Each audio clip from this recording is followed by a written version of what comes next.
Ibu bapak, saudara-saudara sekalian yang saya hormati, saya nak berkisah. Di padang mahsyar kelak, kata Nabi, dikumpulkan seluruh manusia dari Adam sampai kiamat dunia. Bayangkan berapa banyak manusia waktu itu.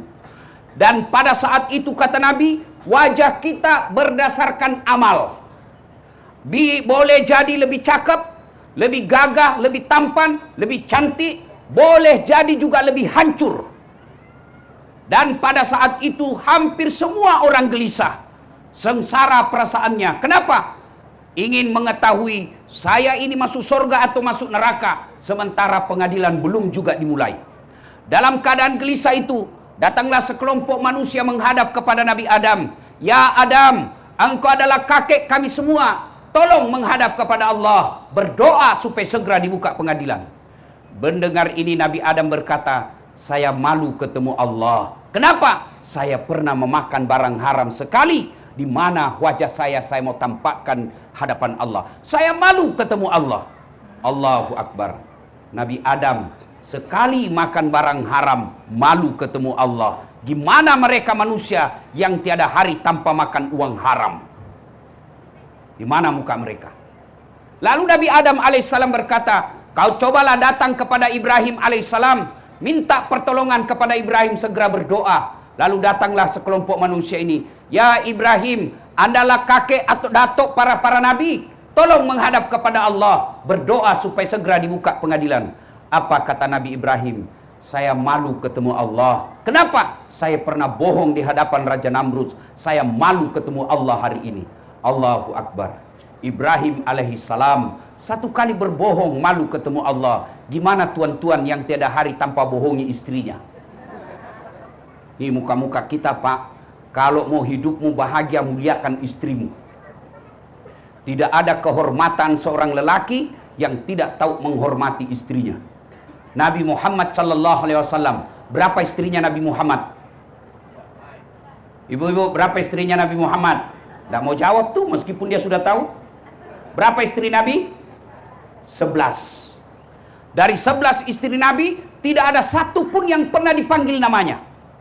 Beliau tidak pernah memanggil Khadijah, ta'al, tidak. Tapi beliau panggil, wahai Ummul Mukminin, ibunya orang Islam. Aisyah tidak pernah dipanggil Aisyah, ta'al, tidak. Beliau panggil, ya Humaira, yang kemerah-merahan pipinya. Begitulah cara Nabi menghormati istrinya. Maka tuan-tuan, kalau kau ingin mencintai Rasulullah, mulai esok panggil istrimu dengan panggilan kasih sayang. Rasulullah tidak pernah menghina istrinya. Dan ingat, Rasulullah tidak pernah keluar rumah kecuali bersedekah kepada istrinya. Apa sedekahnya Nabi kepada istrinya? Beliau cium jidatnya. Maka puan-puan, mulai besok, begitu suami nak keluar rumah, minta sedekah. Pak, sedekah dulu. Ah, sini kau, ku sedekahi kau. Itu sedekah. Rasulullah sallallahu alaihi wasallam begitu memuliakan istrinya, kalau minum, beliau minum di mana? Bekas bibirnya Aisyah. Hebatnya Rasulullah kalau minum seteguk. Contoh aja nih ya, contoh. Anggaplah ini. Nabi minum seteguk, diberikannya kepada istrinya. Selesai istri Nabi minum, seteguk diambil. Kalau Aisyah minumnya di sini, maka itulah bekas bibirnya Aisyah yang dia minum. Allahu Akbar. Coba kalau tuan-tuan bekas bibirnya. Bau betul mulutmu. Allahu Akbar. Nabi Ibrahim sekali bohong, malu ketemu Allah. Gimana pejabat-pejabat kita yang bohongnya kepada rakyatnya? Nauzubillah min zalik. Lalu Ibrahim berkata, saya malu ketemu Allah, silakan kau datang kepada Nabi Nuh alaihissalam, minta berdoa. Ya Nuh, engkau Nabi dan Rasul, tolong menghadap kepada Allah, berdoa supaya segera dibuka pengadilan. Apa kata Nabi Nuh? Saya malu ketemu Allah. Saya pernah diutus la ilaha illallah, tiada Tuhan selain Allah, jangan sembah kecuali Allah. Anak saya melawan saya malu ketemu Allah hari ini. Nuh alaihi salam, satu anaknya membangkang, malu ketemu Allah. Bagaimana kita tuan-puan, 2 anak kita semuanya gadis, tidak ada yang pakai tudung. Bagaimana anak kita yang 4 tidak ada yang sholat subuh? Tuan-puan yang saya hormati, tuan, bu, ibu-ibu, kalau ibu meninggal siapa yang doakan ibu? Suami. Kawin lagi. Dia dengarlah istri saya ceramah saya ini. Dia bilang, Ustadz, berarti kalau saya nanti lebih dulu meninggal, kamu nak kawin lagi? Saya bilang, sini kau sayang, kau dengar baik-baik. Jangankan kau meninggal, kau masih hidup saja, saya selalu berpikir kawin lagi. Apalagi kalau kau sudah mati. Siapa yang doakan? Tuan-tuan apabila meninggal, kawanmu nak doakan. Jangankan dah doakan, ngetik doa saja malas. Coba tengok di grup WhatsApp. Ada yang meninggal? Ada yang ketik doa? Enggak, apa dia kirim? Stiker Al-Fatihah. Dia enggak baca Al-Fatihah, cuma stiker dia kirim. Siapa yang doakan kita? Anak. Maka sayang seribu sayang, kita lebih mempedulikan perut anak kita daripada iman dan akhlaknya. Dulu anak-anak kita begitu sangat memuliakan orang tuanya. Jangankan berbicara kasar, menengok mata saja orang tuanya itu dianggap tabu, dianggap dosa dan tidak berakhlak. Mau tengok anak-anak kita sekarang? Anak-anak kita lebih sopan sama pacarnya daripada sama bapaknya. Lebih menghormati ceweknya daripada kepada ibunya. Mana bukti? Tuan-puan balik nanti rumah, tengok itu wallpaper HP-nya anaknya. Siapa foto di situ? Hah? Foto mamanya? Enggak. Siapa foto? Ceweknya. Pacarnya. Saya lagi mengajar di kampus, di universitas. Saya lagi mengawas ujian. Tiba-tiba saya melihat handphone. Ada handphone biliknya perempuan. Saya tengok, wih, cantik betul, cakep betul cowoknya. Saya lihat ceweknya tidak cantik, cowoknya cakep betul. Saya bilang, tidak imbang ini.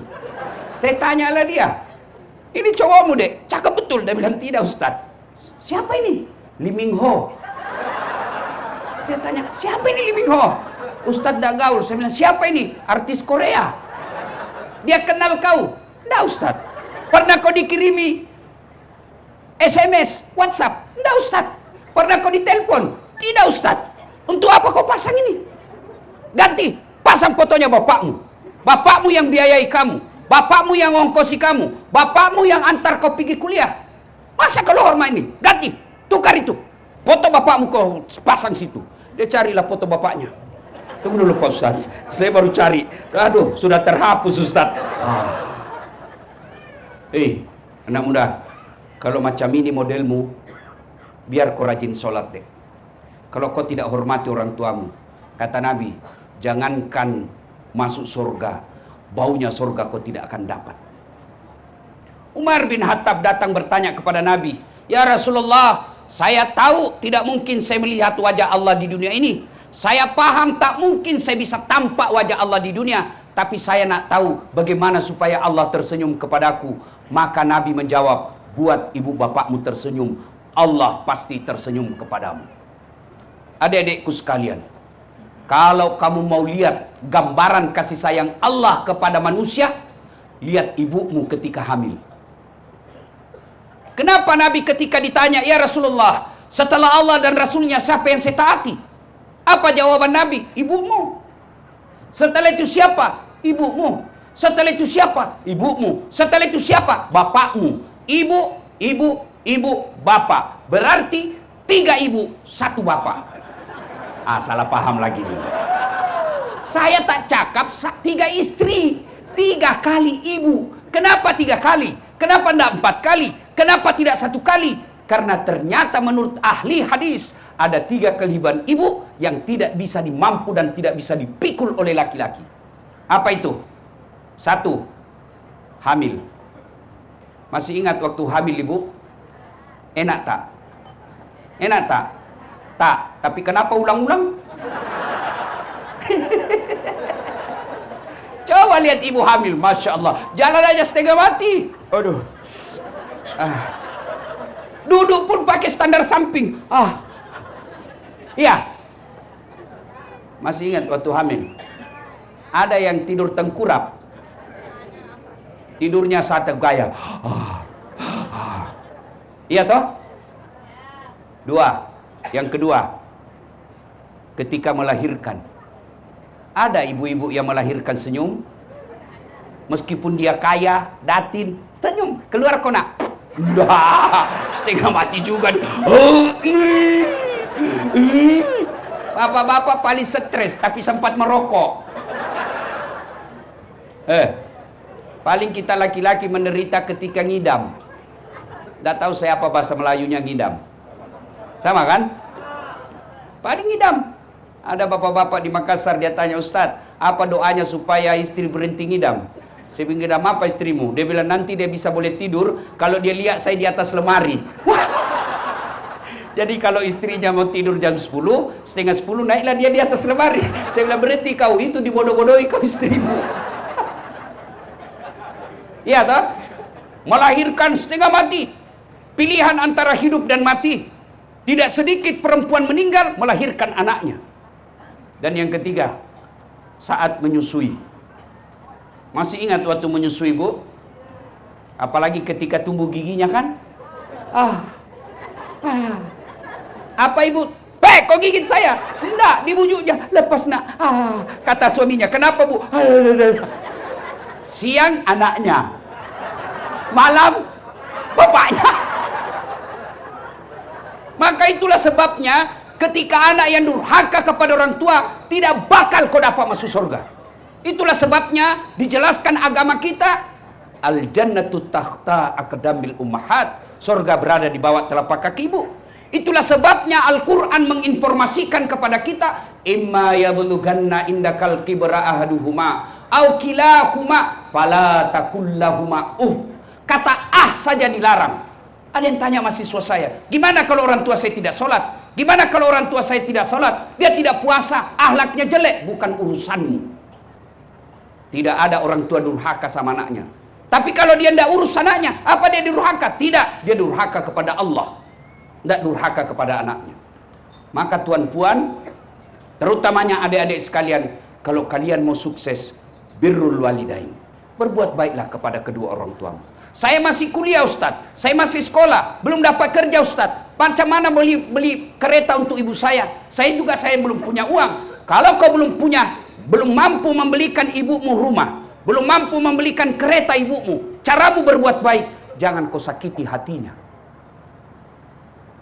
Kalau kamu masih pelajar, di mana cara berbuat baiknya? Tengokkan kau punya marka, perlihatkan kau punya nilai di kampus, ini nilai saya yang terbaik. Itulah cara berbuat baik kepada orang tua. Nah sekarang pertanyaan, kenapa anak kita begitu? Apakah sepenuhnya salah anak? Tidak. Boleh dikata 9% salahnya orang tua. Orang tua zaman dulu, anaknya 8, anaknya 9, pekerjaan suaminya tak ada gaji tiap bulan, tak ada kereta, rumah kecil, tapi alhamdulillah anaknya bisa jadi manusia terhormat.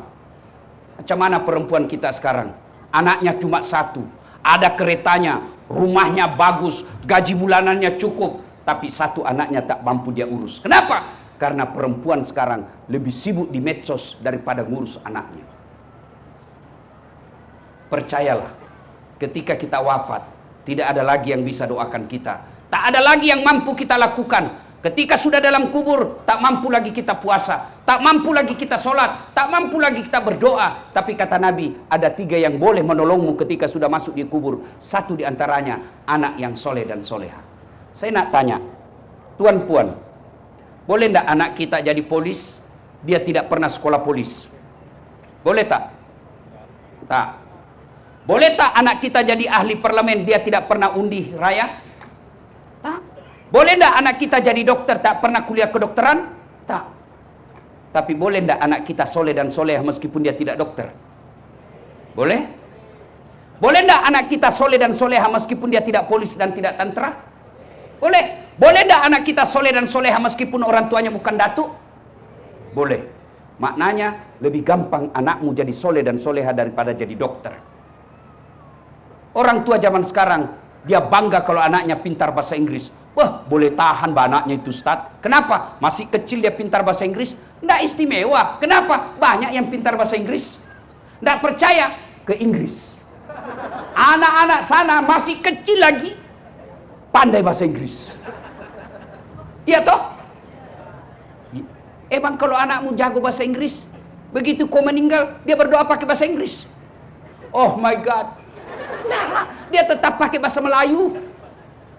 Maka yang hebat, anakmu jadi soleh dan soleha. Itu luar biasa.